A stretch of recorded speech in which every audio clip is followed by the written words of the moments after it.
hoy quiero ir al Salmo capítulo 3 y quiero hablarles a ustedes sobre este salmo al que yo he titulado Oración de Confianza Matutina o Oración Matutina de Confianza en Dios. Salmo capítulo 3, quiero que podamos leer juntos el Salmo 3 desde el versículo 1 hasta el versículo 8. Y esto dice la palabra del Señor y lo leemos. Dice: oh Jehová, cuánto se han multiplicado mis adversarios. Hay un sonido raro acá, no sé si es el bajo, si lo pueden apagar, hay un sonido raro. Oh Jehová, cuánto se han multiplicado mis adversarios. Muchos son los que se levantan contra mí. Muchos son los que dicen de mí: no hay para él salvación en Dios. Mas tú, Jehová, eres escudo alrededor de mí, mi gloria y el que levanta mi cabeza. Con mi voz clamé a Jehová, y él me respondió desde su monte santo. Yo me acosté y dormí, y desperté porque Jehová me sustentaba. No temeré a 10 millares de gente que pusieren sitio contra mí. Levántate, Jehová, sálvame, Dios mío, porque tú heriste a todos mis enemigos en la mejilla. Los dientes de los perversos quebrantaste. La salvación es de Jehová, sobre tu pueblo sea tu bendición. Palabra del Señor. Hermanos, el Salmo 3 en esencia es un salmo de aflicción, es un salmo de dolor, pero también es un salmo de fortaleza y es un salmo de confianza. El título de este salmo nos menciona que esto que acabamos de leer en realidad era una oración de confianza escrita por el rey David hacia Dios durante un tiempo difícil de su vida.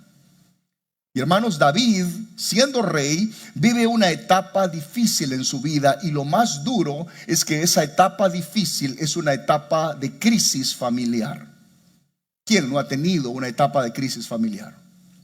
¿Quién no ha tenido problemas en el seno de la familia? Y yo les aseguro a ustedes que uno puede tener cualquier tipo de problema, pero el problema que más y más y más nos absorbe la energía y nos absorbe la paciencia y nos absorbe las fuerzas son los problemas en el seno de nuestra familia, específicamente problemas con nuestros hijos.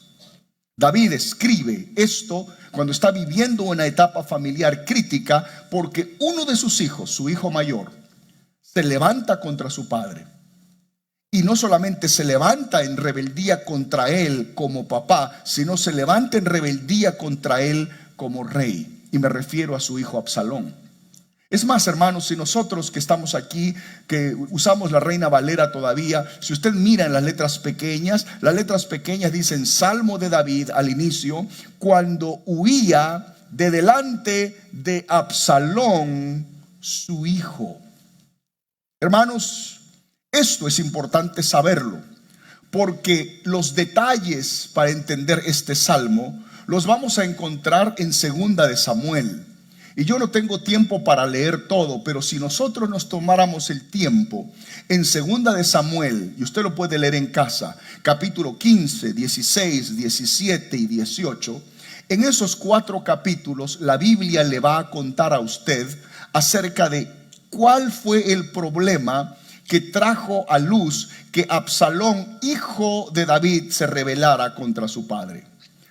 Y entonces, hermanos, para poder entender esto que acabamos de leer, es importante conocer el contexto, es importante conocer la situación que David está atravesando y el problema que está teniendo con su hijo y que le dio origen a este salmo.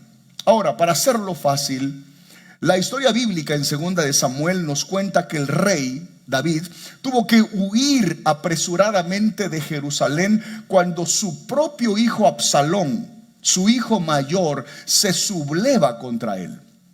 Sin duda, hermanos, ese fue uno de los periodos más amargos de la vida del rey David.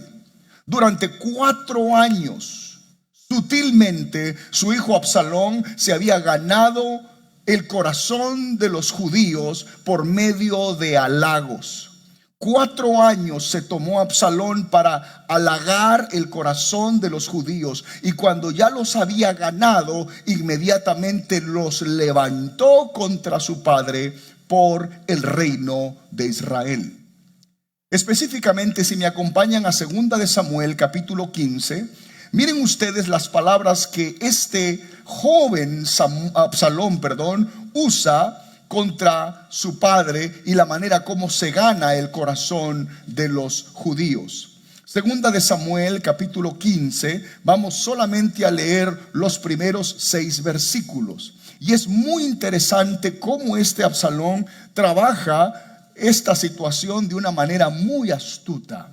Dice la palabra del Señor, si lo tienen conmigo: aconteció después de esto que Absalón se hizo de carros y caballos y 50 hombres que corriesen delante de él. Y se levantó Absalón de mañana, y se levantaba Absalón de mañana y se ponía a un lado del camino junto a la puerta. Y a cualquiera que tenía pleito y venía al rey a juicio, Absalón le llamaba. Miren, los llamaba del camino y les decía: ¿de qué ciudad eres? Y él respondía: tu siervo es de una de las tribus de Israel. Entonces Absalón les decía: mira, tus palabras son buenas y justas, mas no tienes quien te oiga de parte del rey. Miren cómo su propio hijo le trabaja a su padre y pone a la gente contra él. Verso 4: y decía Absalón, miren lo que les decía: ¿quién me pusiera por juez en la tierra, para que viniesen a mí todos los que tienen pleito o negocio, que yo les haría justicia?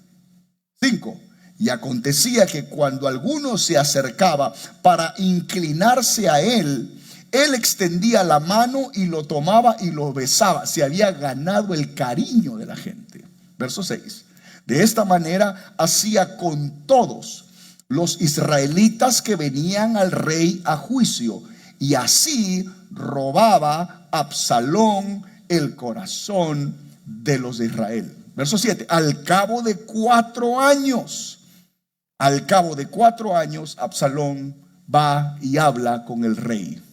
Ahí quiero parar, hermanos, simplemente para decirles que este Absalón es un joven que quiere el reino de su padre. Lo quiere, pero lo quiere tomar de la manera más astuta posible.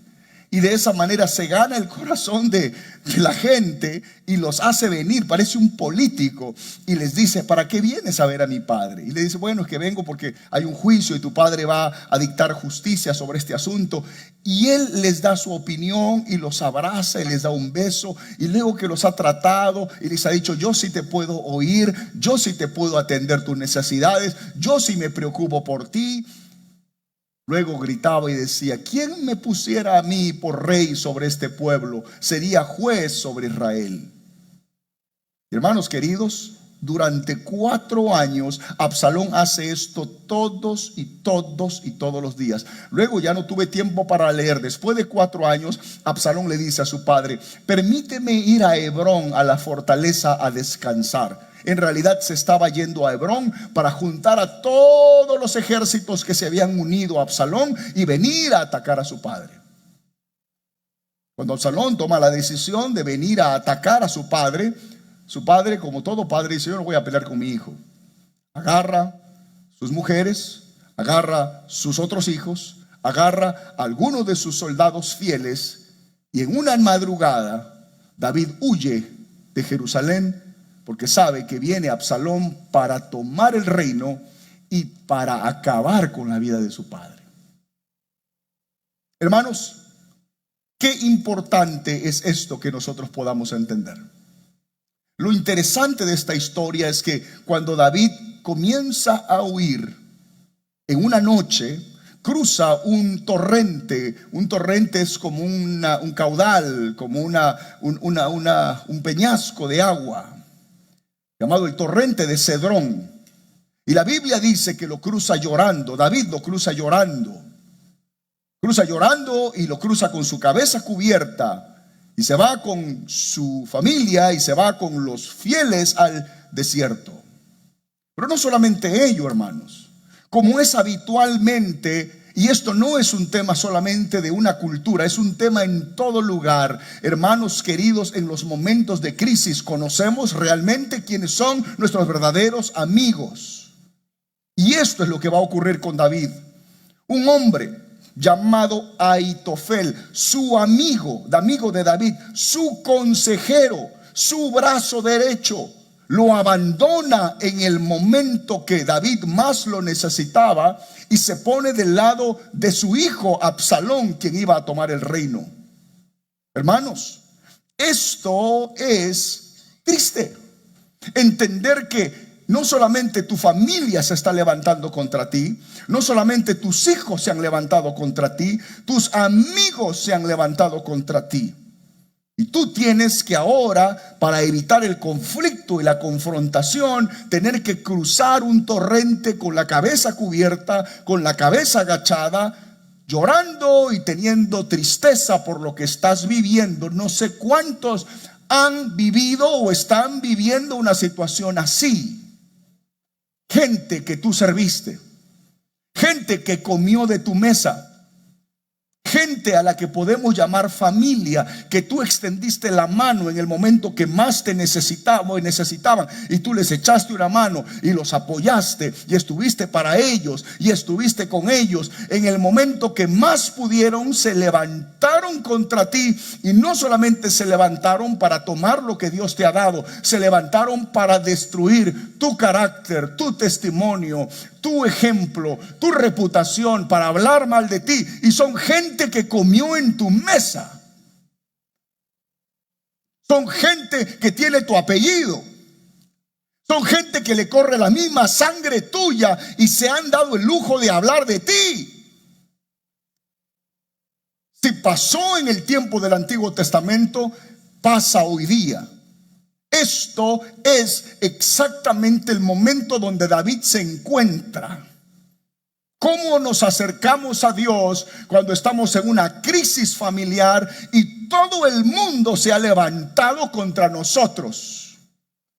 ¿Cómo nos acercamos a Dios no solamente cuando nuestra familia nos ha cuestionado? ¿Cómo nos acercamos cuando los amigos que creíamos amigos, como Ahitofel, que decíamos, es mi amigo, es mi amiga, es más cercano que un hermano, es más cercana que una hermana, termina traicionándote por comodidad? Porque Ahitofel nunca estuvo al lado de David por amistad, estuvo al lado de David por posición.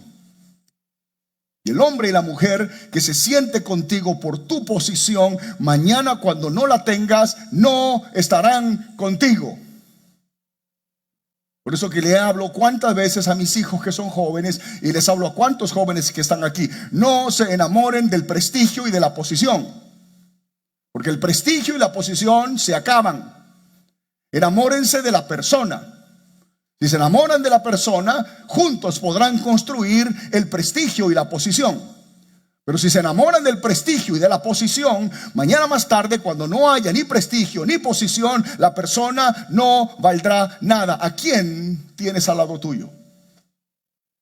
Pero, hermanos queridos, no solamente esto, sino que volviendo a 2 de Samuel, esto es interesante. Volviendo a 2 de Samuel, es interesante cómo esta situación se comienza a suscitar. De tal manera, hermanos, que esto es lamentable y esto es doloroso para David, doloroso. Hermanos, si ustedes miran conmigo 2 de Samuel capítulo 15, el versículo 13, cuando David está huyendo de su hijo, dice 2 de Samuel 15, 13, lo tienen. Dice, y un mensajero vino a David diciendo: el corazón de todo Israel se va tras Absalón.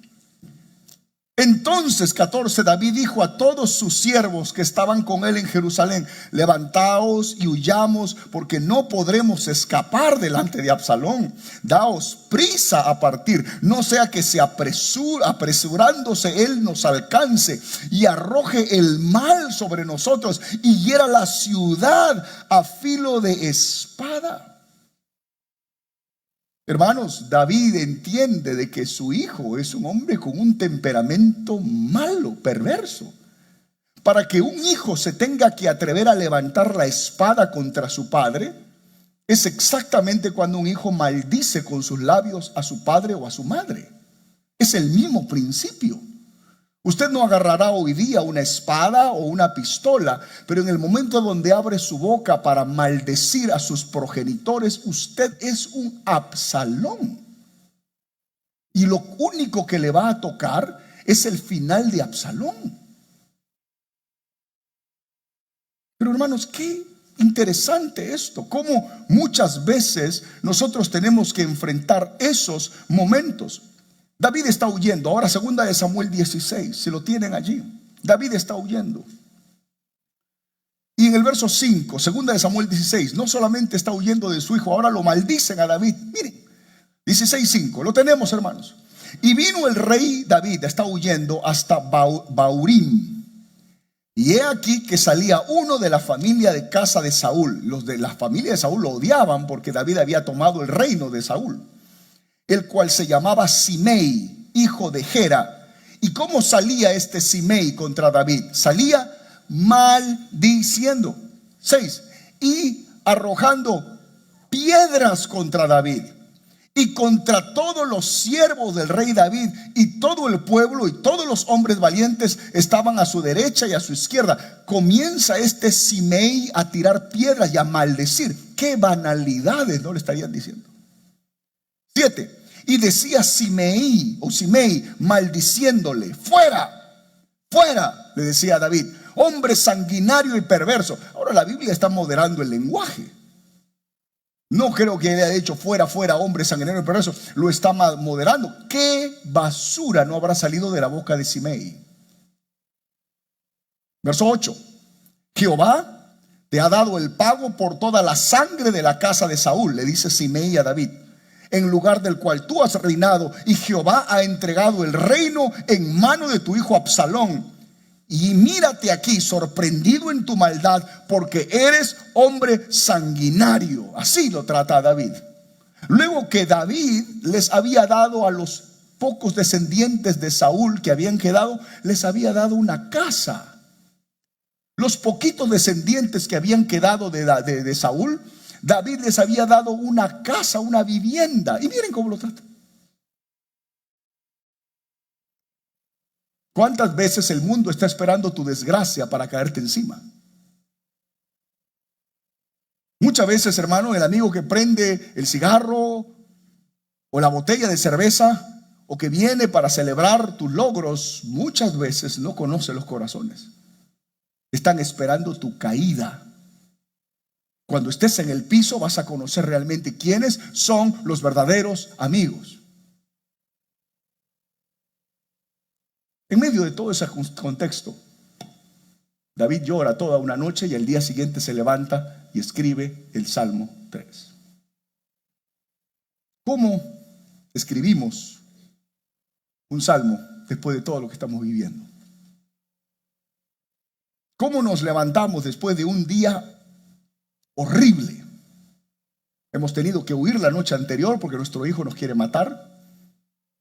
Hemos tenido que cruzar con nuestras cabezas tapadas y nuestras cabezas agachadas el torrente de Cedrón, el torrente de la amargura. Nuestro amigo principal, Ahitofel, nos ha traicionado. Hemos pasado por el territorio donde a los pocos descendientes de Saúl se les regaló una casa para que vivieran. Y en lugar de encontrar de ellos agradecimiento, sale este hombre y lo maldice y le tira piedras, como si fuera un animal. Y lo acusa y lo maldice. Y David llega una noche a esconderse con las mujeres que tiene, con los hijos que tiene, con los pocos soldados que le quedan, y pasa toda una noche. Pónganse ustedes a pensar qué noche habrá sido eso.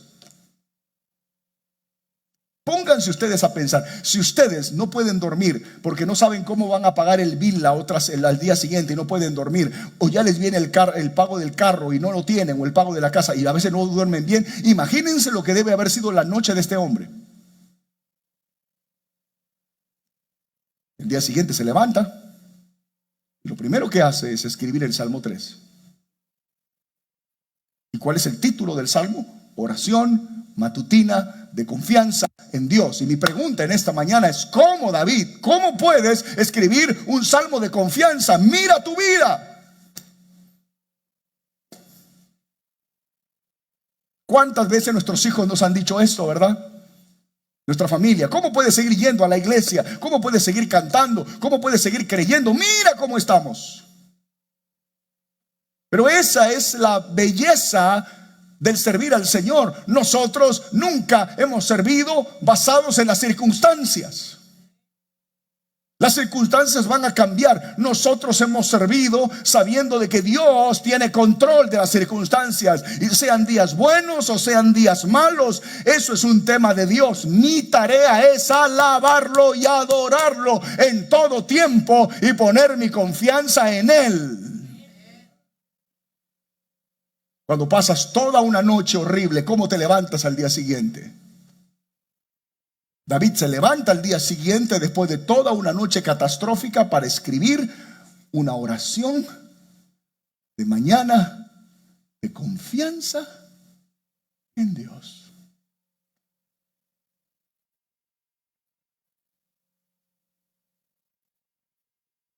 Y en esta mañana, hermanos, yo no voy a tener tiempo para terminar todo esto, pero hay 4 puntos que quiero dividir este Salmo 3. Hoy voy a tratar de avanzar 1 o 2 y la próxima semana 2.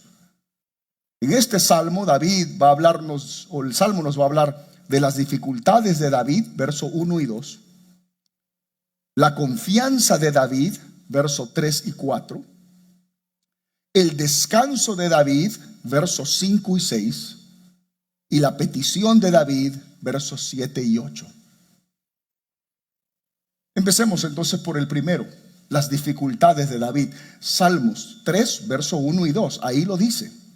En los 2 primeros versículos nos va a contar sus dificultades y le habla a Dios. Y en esta mañana quiero decirles, cuando usted está pasando un problema, una prueba, empieza el Salmo diciendo: oh Jehová.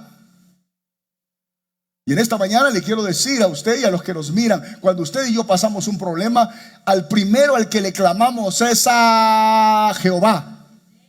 Si no, lo primero que a veces nos levantamos: oh mujer, oh marido, oh hijos, oh mamá, oh papá, oh compadre, oh esto. Señores y señoras, en este momento les estoy diciendo, cuando la noche sea oscura y se levante el día siguiente de la mañana y la cosa esté muy complicada, su oración tiene que comenzar con esta palabra: oh Jehová.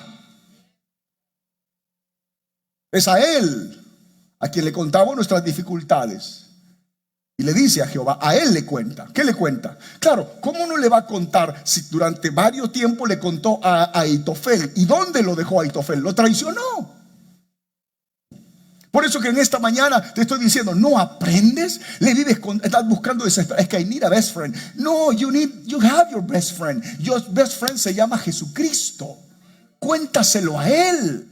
No te cansa de que le cuentas a la gorda y la gorda te traiciona. Le cuentas a la chaparra y la chaparra te traiciona. Le cuentas a la flaca y la flaca te traiciona. Le cuentas al qué sé yo, a la pelirroja y la pelirroja te traiciona. No te que le cuentas a qué sé yo, a la rubia y la rubia le cuentas a todo el mundo. Que quizá Dios te está hablando en esta mañana, te está diciendo: stop it, levanta tus ojos si tienes un problema y recuerda: oh Jehová. No sé si me están entendiendo en esta mañana, hermanos. David comienza hablándole a Jehová. Y esto me dice a mí que nuestras dificultades se las tenemos que contar a Jehová. David no estaba solo. Había huido con alguna de sus mujeres, con alguno de sus hijos y unos poquitos soldados que todavía lo apoyaban. Y podía haberse levantado y diciendo: vamos a hacer una reunión de familia, vamos a hacer una conversación, quiero contarles un plan. No, se levanta en la mañana y lo primero que es, levanta sus ojos y dice: oh Jehová. El primer punto es este: oh Jehová, ¿cuántos se han multiplicado mis adversarios? Lo primero que dice: oh Jehová, ¿cuánto se han multiplicado mis adversarios? David describe a sus enemigos exclamando: ¿cuánto se han multiplicado mis adversarios? Qué dolor debe haber sido no solamente entender que uno tiene adversarios, sino que tiene muchos adversarios, y uno de ellos, su propio hijo. Y eso no era una imaginación suya. Ya lo leímos hace un momento en 2 de Samuel 15:13. Un mensajero viene y le dice: David, el corazón de todo Israel se va tras Absalón. David no está imaginando sus adversarios, los tiene. Y pasan las horas y los enemigos de David van aumentando y siguen aumentando. Y los fieles de David cada vez van quedando menos y menos y menos. Y curiosamente, hermanos, parece que el mayor contingente de hombres con los que David podía contar en este momento no eran ni siquiera judíos. Los que terminan siendo leales a David eran los extranjeros.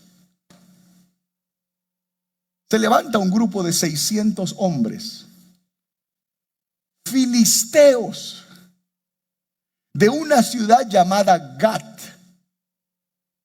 Y hermanos queridos, David, siendo rey, había permitido que 600 soldados filisteos de Gat pudieran vivir en territorio judío, y les había dado terreno para vivir y les había dado paz para que vivieran. Cuando viene la rebelión contra David y lo comienzan a traicionar su familia y sus allegados, ¿quiénes son los que se levantan para defender a David? Los hombres de Gat. Y hermanos, es interesante que esos hombres por naturaleza deberían odiarlo, porque Goliat, el filisteo, era de Gat. ¿Cuántas veces, hermanos, en medio de la prueba Dios te va a sorprender? La gente que menos esperas son la gente que Dios va a usar para sorprenderte. Muchas veces, hermanos, nosotros vamos a ser sorprendidos por la gente de Gat. Y esto no es nada nuevo. La palabra del Señor nos habla que Elías está en el desierto y los que vienen a traerle pan y carne son cuervos, y el cuervo por naturaleza come carne. Y que el cuervo venga y a Elías le dé de comer, eso habla, hermanos, que Dios es tan grande que aún en medio de nuestra adversidad Él nos va a sorprender. La salvación del Señor y la ayuda del Señor va a venir de cualquier lado que tú no te imaginas. Lo único que quiero que sepas es que la salvación del Señor no va a venir del lado que tú quieres. Esta mi hija me va a ayudar, mi hijo, no. Pon tu esperanza en el Señor, y cuando algo necesites vas a ver que Dios te va a sorprender. Alguien diga amén en esta mañana. Dios es el que te va a sorprender. Si se lo va a dar, déselo fuerte al Señor. Dios te va a sorprender. Va a haber gente de Gat. 2 de Samuel 15:18. Miren quienes lo apoyan. Hasta nombres raros. Gente extraña va a venir y te va a apoyar. Gente rara, gente que tú ni sabías, ni puedes pronunciar su nombre. Son las que Dios va a usar. 2 de Samuel 15, verso 18. Vamos al 17. Salió pues el rey, 2 de Samuel 15, 17. Salió pues el rey con todo el pueblo que le seguía, y se detuvieron en un lugar distante. 18. Y todos sus siervos pasaban a su lado con todos los cereteos. Es un pueblo raro. Y peleteos, pueblo raro. y todos los geteos, esos son la gente de Gat, así se le dice a la gente de Gat, geteos. 600 hombres que habían venido a pie desde Gat, iban delante del rey, cereteos, peleteos y geteos, o sea, filisteos. Eran su nuevo ejército. 19. Y dijo el rey a Itai, geteo, este es el líder de la gente de Gat: ¿para qué vienes tú? El mismo David se sorprende. ¿Para qué vienes tú también con nosotros? Vuelve, en otra palabra, este no es tu negocio. Vuélvete y quédate con el rey, porque tú eres extranjero y desterrado también de tu lugar. 20. Ayer viniste y he de hacer hoy que te muevas para ir con nosotros. Eso es lo que el David le dice. En cuanto a mí, le dice David a Itai, yo iré a donde pueda ir. Tú vuélvete y haz volver a tus hermanos, y Jehová te muestre amor permanente y fidelidad. Miren que David cómo se preocupa del filisteo aun cuando ya no es rey. El verso 21, miren la respuesta de un hombre realmente agradecido. Y respondió Itai, el geteo, el filisteo, al rey, diciendo: vive Dios y vive mi señor el rey, que o para muerte o para vida, donde mi señor el rey estuviere, allí estará también tu siervo. Entonces David dijo a Itai: ven pues y pasa. Y pasó Itai geteo y todos sus hombres y toda su familia. Hermanos, quizá en tu vida hay un Itai al que tú criticas continuamente. No.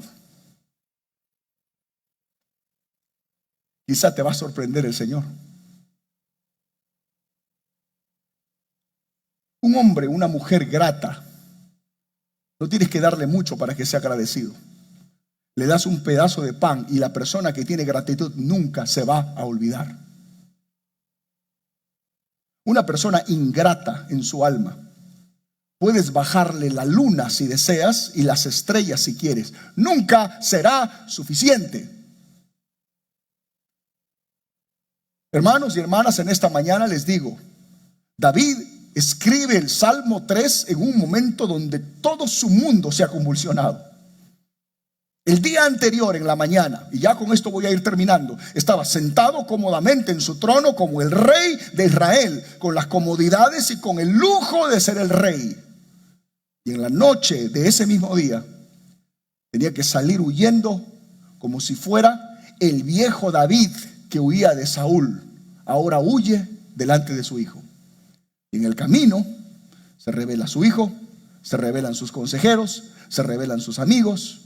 Gente lo maldice, le tira piedras y se da con la grata sorpresa que un filisteo que podría ser el que aprovechara para matarlo, le dice: yo y mi familia estamos contigo.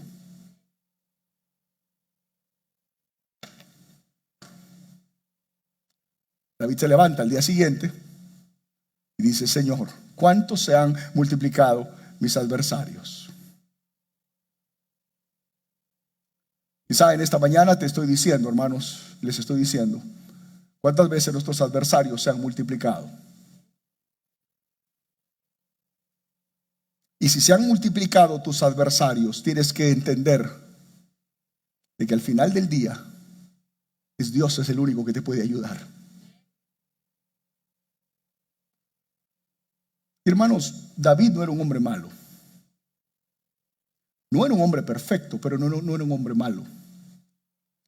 Adelantemos la historia. Yo voy a ir a través de la historia los próximos, este domingo y el que viene. Pero adelantemos la historia. La historia termina cuando Absalón muere. Van a una batalla y Absalón muere. Termina muriendo Absalón y todos los rebeldes mueren. David no los mata. Terminan entre ellos matándose por el reino. Y cuando David se entera que su hijo muere, su hijo que se ha rebelado contra su padre, miren cómo responde David. Segunda de Samuel 18, verso 33. Todavía están aquí, ¿verdad, hermanos? Segunda de Samuel 18. Miren cómo David llora por su hijo cuando muere.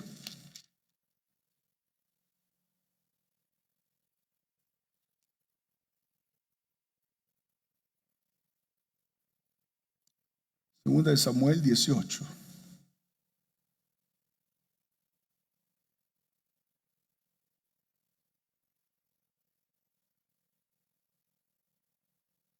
Entonces el rey, verso 33 estoy, 18:33, cuando ya David se entera que su hijo ha muerto.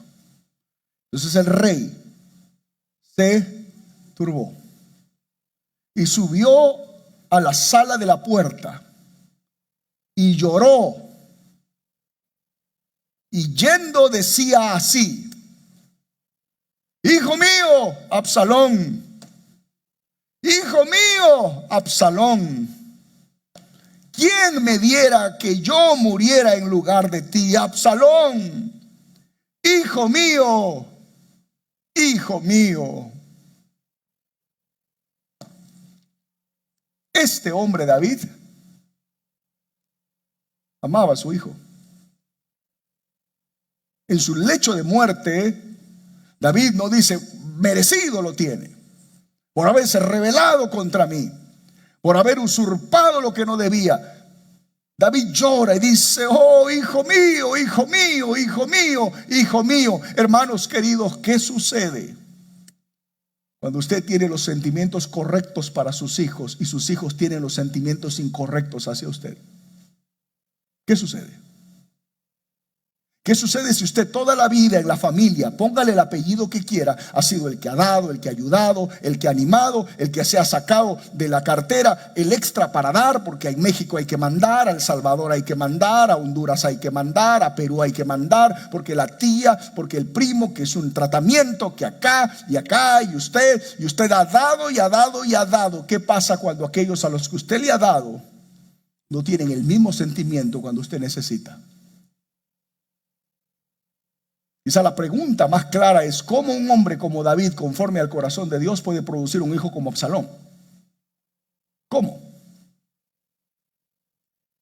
A pesar de que David lo amaba, y la manera como llora por su hijo es expresión de que amaba a su hijo, al punto de decir: oh Dios mío, si puedes, mátame a mí, pero a mi hijo no. Cuando el hombre por el cual David está llorando muere tratando de matar a su padre. ¿Qué sucede? Cuando padres buenos terminan saliéndole hijos malos. Eso no debe cambiar jamás tu corazón, papá o mamá. Al contrario, bendícelos, ora por ellos, intercede por ellos, clama por ellos. Cuando algo les pase, no disfrutes y digas: eso le pasó porque así tenía que pasar.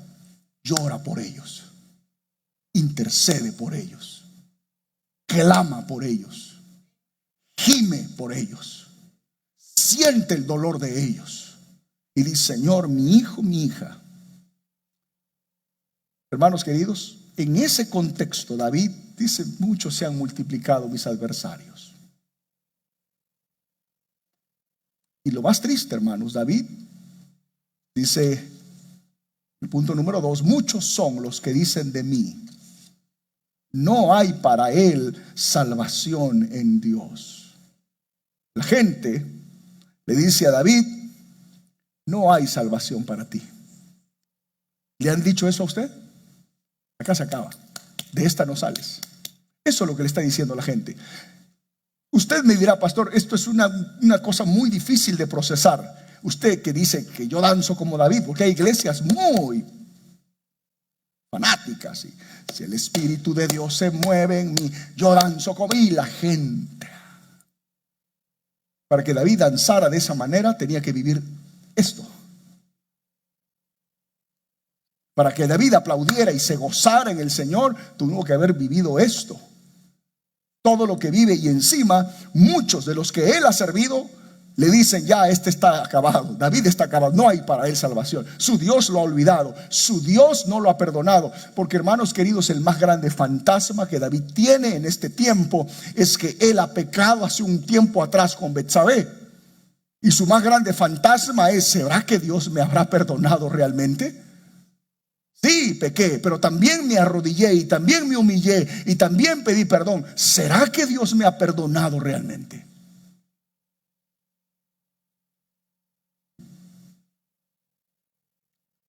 las dificultades de David.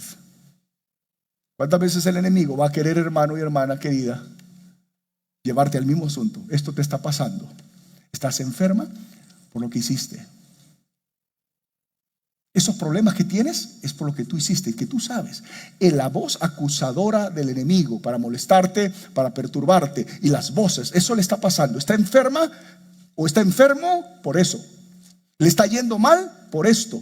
Porque, hermanos queridos y hermanas queridas, en América Latina tenemos médicos sin título, tenemos psicólogos sin título, y muchos de esos médicos sin título y psicólogos sin título son nuestra propia familia. Le pasa eso por eso, le pasa esto por ello, le vino esto por lo otro. Muchos se levantan y muchos se van a levantar contra ustedes.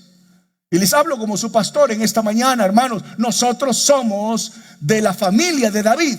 David es un ejemplo de lo que es el cristiano en el Nuevo Testamento. Un hombre conforme al corazón de Dios, pero un hombre que se equivoca. Un hombre que tiene sus errores, pero ama al Señor. Y en medio de su amor al Señor se equivoca. Y todo lo que vemos reflejado en que David vivió, probablemente nos vaya a tocar vivir a nosotros. Lo vivió Pedro, lo vivió Pablo, lo vivió Jesús. La traición, el olvido, el desagradecimiento y la ingratitud de la gente. Es probable que a usted y a mí nos toque vivir en ello. Usted también va a escuchar voces que le van a decir: no hay para esa mujer ya salvación, ese muchachito de eso no va a salir, ahí se va a quedar. Hay gente que nos desea el mal, pero gracias a Dios que ellos no son Dios. Yo le doy gracias al Señor que mi vida no está en la mano de mis primos, ni de mis tíos, ni de mis tías, ni de mis compatriotas. Mi vida, perdón, mi futuro y mi destino está escrito en la palabra del Señor. Ellos podrán decir: no hay salvación para él, no hay salida para él. Aquí cuánta gente probablemente se debe estar gozando y diciendo: bien, esa iglesia ahora no tiene donde mudarse, necesita un templo más grande, y ahora se quedaron allí. ¿Viste? No importa, porque mi vida y nuestra vida y la iglesia nunca ha estado en la boca de la gente. Cuando los problemas vinieron, nunca fuimos a tocarles la puerta o a pedirles una ayuda. Cuando los problemas vinieron, levantamos nuestros ojos al cielo y dijimos: oh Jehová, ayúdanos. Así que en esta mañana les quiero decir a los que están sentados en este lugar y que me están escuchando: muchos se van a levantar y probablemente ya se han levantado.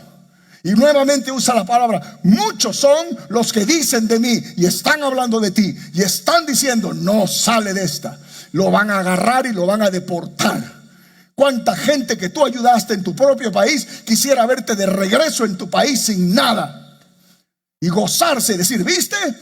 Te la diste de gringo, te la diste de extranjero, te la diste. Mira cuántos se han levantado contra nosotros. Muchos son los que dicen: no hay salida para él, no hay salida para ella. Pero David termina el siguiente verso que hablaré la otra semana diciendo: mas tú, Jehová, eres escudo alrededor de mí. Al final del día no es por ustedes, es por él, es para él, porque por él y para él es la gloria y la honra. Alguien diga amén en esta mañana. Si se lo va a dar, déselo al Señor fuerte. Hermanos, ese es el verdadero testimonio de la adoración. Usted quiere adorar en la iglesia, tienen que traicionarlo. Lo van a traicionar. Su propia familia se tiene que levantar, sus propios amigos lo tienen que traicionar. Eso lo va a hacer un verdadero adorador. ¿Por qué, pastor? Porque lentamente Dios le está quitando a usted la dependencia de los hombres. Y se fueron. Mas tú, oh Jehová, has estado siempre a mi lado. Tú, Señor, has estado acá. Ellos se fueron, ellos me cerraron, ellos me abandonaron, me tiraron la puerta en la cara. Después de tanto que les ayudé, les pedí una ayuda, nunca me la pudieron dar. Pero tú, oh Jehová, tú has estado conmigo. tú nunca me has dejado, nunca me has abandonado. Cuando mis hijos no tenían un poquito de leche y toqué la puerta para que me ayudara un primo mío que está acá, un familiar mío, me tiraron la puerta en la cara. Y pensar que yo los ayudé en un momento pero no importa, Señor, mas tú, oh Jehová, eres escudo alrededor de mí. Tú, mi Señor, eres el que levantas mi cabeza. Alguien le dé gracias al Señor en esta mañana. Gloria a Dios en esta mañana. Vamos, denle un aplauso al Señor en esta mañana. Él